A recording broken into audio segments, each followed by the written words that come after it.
ગુજરાતી સિનેમામાં 23 ઓક્ટોબરે રિલીઝ થઈ રહેલી પારિવારિક મનોરંજન ફિલ્મ ડમરૂનું high energy promotional song Ahmedabad ખાતે વિશેષ ઇવેન્ટમાં લોન્ચ કરવામાં આવ્યું છે.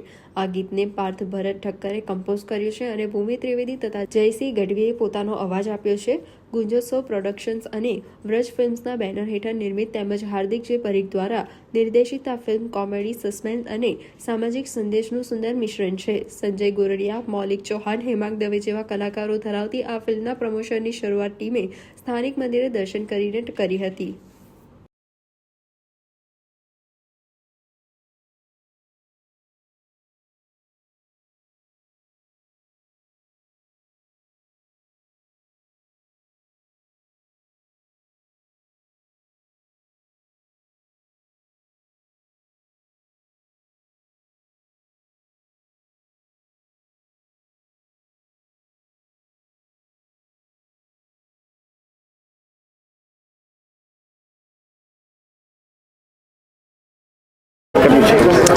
નમસ્કાર, મારું નામ છે નક્ષરાજ અને હર હર મહાદેવ પહેલાં તો બધાને.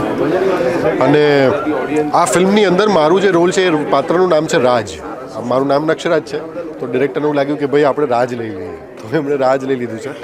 અને આ ફિલ્મમાં જે મારું પાત્ર છે ને એ એક વેઇટરનો રોલ છે, જે એક રિઝોર્ટની અંદર આવે છે. પહેલેથી 2 વેઇટર કામ કરતા હોય છે, જેમાંથી એક સંજય ગોરડિયા છે અને નીરવ વૈદ્ય છે, પણ ત્રીજો વેઇટર જોડાય છે.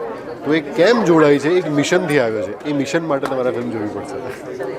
કેવા પ્રકારની ફિલ્મ બની છે અને ખાસ કરીને ગુજરાતી ફિલ્મ કેમ જોવી જોઈએ લોકોએ?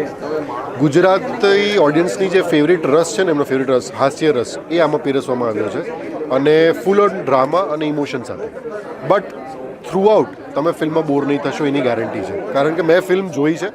અને ફિલ્મ એવું નથી કે મારી ફિલ્મ છે એટલે કહું છું. હવે મારી ફિલ્મમાં બી મને ઘણા બધા ઉણપ દેખાતી તો હું કહી દેવો માણસ છું, પણ થ્રુ આઉટ તમને ફિલ્મ પકડી રાખે છે અને છેક સુધી તમને હસાવતી જ રહે છે, વિથ ઇમોશન એન્ડ ડ્રામા. અને શ્રાવણ માસ છે, જ્યારે તમે મહાદેવના ડમરૂ ઉપર એક ગીત રસપ્રદ રજૂ કર્યું છે, તો એના વિશે શું? શિવજીની ઉપરના ડમરૂનું સોંગ જ નહોતું ગુજરાતી ભાષામાં. તો પહેલી વાર અમને એવું થયું કે યાર આ સોંગને આપણે કંઈક બનાવીએ સારું. અને મારી સામે જ બહુ બધી વસ્તુઓ કમ્પોઝ થઈ અને બહુ બધી વસ્તુઓની ચર્ચાઓ થઈ. મળ્યા ભાઈ. સો ડમરૂની સોંગની વાત કરું તો ડમરૂનું સોંગ ફર્સ્ટ ટાઈમ ગુજરાતી ભાષામાં બની રહ્યું છે. ડમરૂ પર સોંગ નથી બન્યું શિવજીનું. So first time we are creating a song કે જે લોકોને નાચવામાં બહુ મદદરૂપ થશે. અને શ્રાવણના પવિત્ર માસમાં જે લોકો ભક્તો અત્યારે ભક્તિમાં વિલીન થયા છે ને, એ લોકો જીવવાને સાંભળશે ને, તો હું ગેરંટી આપું છું, કાનમાં નાખીને એકવાર સાંભળજો, તમે ઊભા થઈને નાચી લેશો. બેઝિકલી હું કે બહુ સારો ડાન્સર નથી અને પાછું ખુલ્લા મેદાનમાં ડાન્સ કરવાનું હતું, ખુલ્લા પગે ડાન્સ કરવાનું અમને કહ્યું હતું, વિચ વોઝ વેરી પેનફુલ. પણ ડાન્સ અને ગીત એટલું સરસ રીતે કોરિયોગ્રાફ થયું હતું કે એ બધું યાદ નહીં રહ્યું. અત્યારે જે દેખાય છે એ ખાલી અને ખાલી એનું રિઝલ્ટ દેખાય છે, જેનું મને ખૂબ આનંદ છે.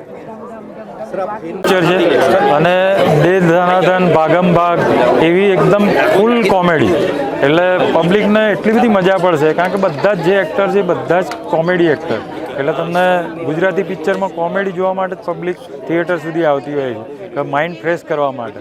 અને આ 100% માઇન્ડ ફ્રેશ થાય એ રીતની કોમેડી પિક્ચર છે. 100% પબ્લિકને ગમશે.